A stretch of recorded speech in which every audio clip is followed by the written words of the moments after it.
Like it's always being told, every successful man has a sad story, and this is Ricardo Drue's story. Thanks to him for documenting all his life for us, and credits to Ricardo Drue. Our thoughts goes out to his family and loved ones, and a moment of silence for Ricardo. Watch this video fully and let us know what you learned from it in the comment section. Daddy wasn't there. I have tried so many times to kind of just structure this and how I'm going to do it, but I failed, so I'm just going to let it out. I'm born into a household with my grandmother and my grandfather on my father's side, on my mother's side, I'm sorry. My father and my mother are too young to take care of me. They got to finish school, they got things to do, they were very young. Well, I had Ricardo from a baby, from a month old. And I was grandma, mama, daddy, everything. And he was a beautiful child, loving, caring, and a little spoiled child because I spoiled him a lot. The only father figures I had at that point in time would have been my grandfather on my mother's side, who was extremely abusive. On my grandfather on my father's side, he was everything to me. I spent a majority of my childhood wondering to myself, where's my dad? He would say when he watched his friend, Timmy, and his father, together, he would feel a little jealous and feel a little unhappy because he don't have a father around. But otherwise, he kept most of the things inside, which up to now he don't talk much. He keep things inside. I'm in a mess. I'm envious of my friends, and I'm just angry. So that leads me into a very destructive path as a young child going into a teenager. So I get out of primary school into secondary school, and it's trouble galore. I'm getting into all kinds of trouble because I don't really have the guidance, and my grandmother really can't tell me, what to do because it's grandma. No father there. I'm butting heads with my grandfather on my mother's side because he's being abusive, and I'm not taking any abuse from him. So moved to Florida to live with my father. So I get there, and the first thing I ask my father is, why weren't you around? Like, what was the problem? And he gave me a story, and the story was rough. It made me not like my grandmother or speak to my grandmother. For about a good 2 years, it made me not speak to my mother for a while as well. It was a very sad and miserable time for me. That's when he went to Miami. He stopped talking to me. And I would call and call and call and call. Never answered me, or he was very cold. What was his reason again? I don't know. But I presume, though, I figured it out that he was unhappy up there and going through a lot of things with his father, not being a father to him or being nice to him. I am releasing music, and this guy pops up. He says he's my godfather. And he tells me, he just random, this is random. He just calls me, he says, man, I've been wanting to tell you something for so long. I see you doing your thing, so I want to talk to you. He's like, man, I wish your father was there more for you. So I asked him to explain what he meant. And he told me that, hey, I told your father one day that he needed to be more present in your life. And he said that he wasn't ready for that.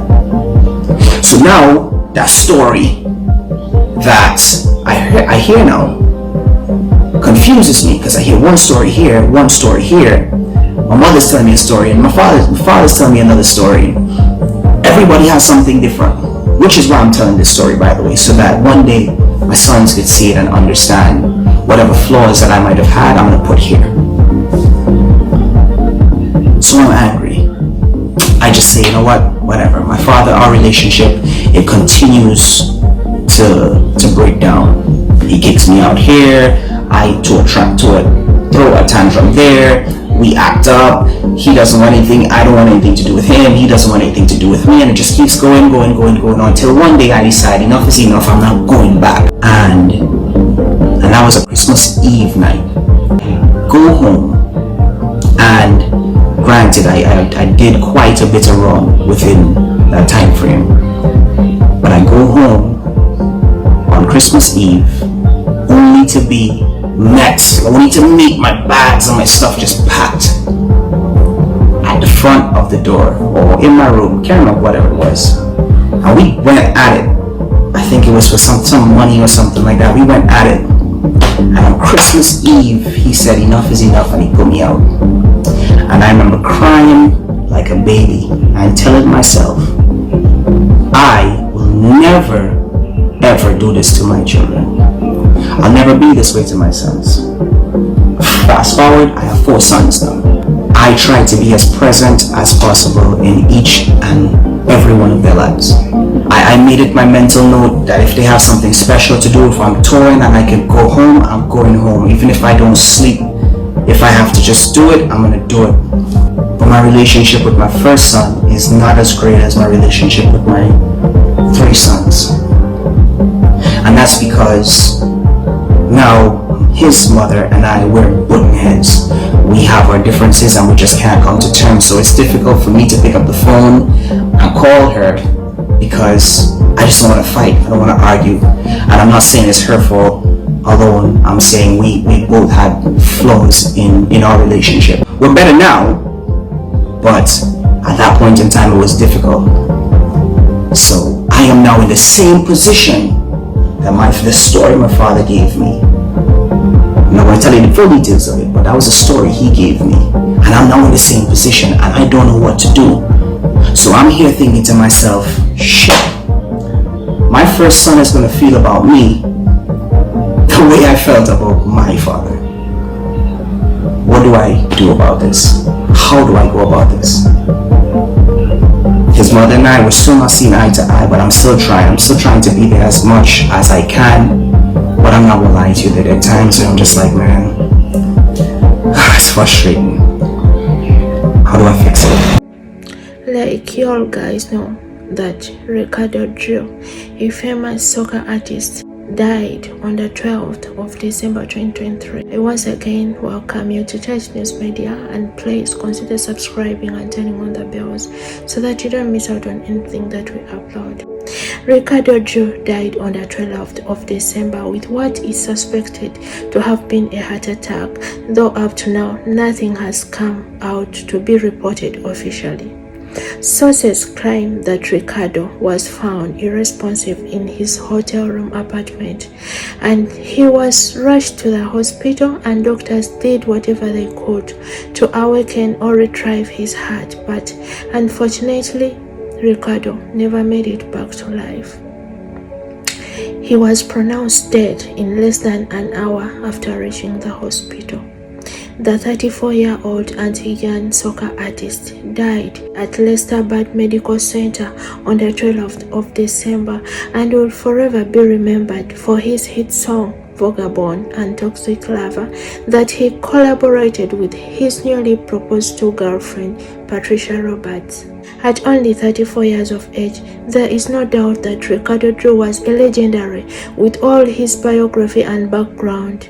You can hear him speak about how he was born, how he was raised, how his grandmom came in and took the responsibility of the parents, and his father was like, he felt like he could not take control of the situation of the child that was being born in the names of Ricardo Drue that you know. They stood in and helped him in whatever way that they could, and we all came to know who Ricardo was. What do you learn from these guys? Most of the time, the kids that are not given attention to by their parents or by the people that are responsible to take care of them, they are the ones that come out to be more successful in life. I hope we can learn from this situation. Each and every child that comes into the world comes with a different blessing. There is no reason why you could abandon your own child or someone that you're responsible of, or any person that you can help in any kind of way. It reminds us to be kind, because you don't know tomorrow. You don't know who someone will become. Anyone can wake up one day and can get all the money or any positions that you may think of. It's a calling to each and every parent that brings lives into the world to take their responsibility serious. The man explained his story, how he was born, how he was abandoned, how he felt like he had a lot of gaps between him and his parents, then went to his grand, then he had a lot of questions in his head, and it's very sad that he died at a very young age when he has not enjoyed the fruits of his labor, because the guy put in more efforts. He worked so hard to see that he becomes someone, but it's very unfortunate that Ricardo left the world at such a tender age. It even reminds us to enjoy our lives to the fullest, cause life is too short and you never know when you're gone. Today you're here, tomorrow you're not. So enjoy life to the fullest, live it the way you feel like, and regardless of people's opinions, it's your life, and when you go, you're gone. It sounds like a story, and just like they say, no news is good news. Ricardo's death is like, just know it's unbelievable up to now. Remember, they had a concert that they had scheduled for February. Is it the carnival? Yeah, but it's very sad and heartbreaking. I cannot imagine the pain that his family is going through. His children, the girlfriend. Remember, he had just proposed. It's very sad. Let us know what you think and the memories that you have when it comes to Ricardo. Drop your comments in the comment section and kindly keep them respectful. Don't forget to subscribe and turning on the bells. Our thoughts goes out to Ricardo Drue's family and loved ones, and may his soul rest in eternity. It is very sad and unfortunate, but that is life. Whenever you're born, remember, one day you'll die. Sad, but it's a bitter truth. I love you guys. Bye bye.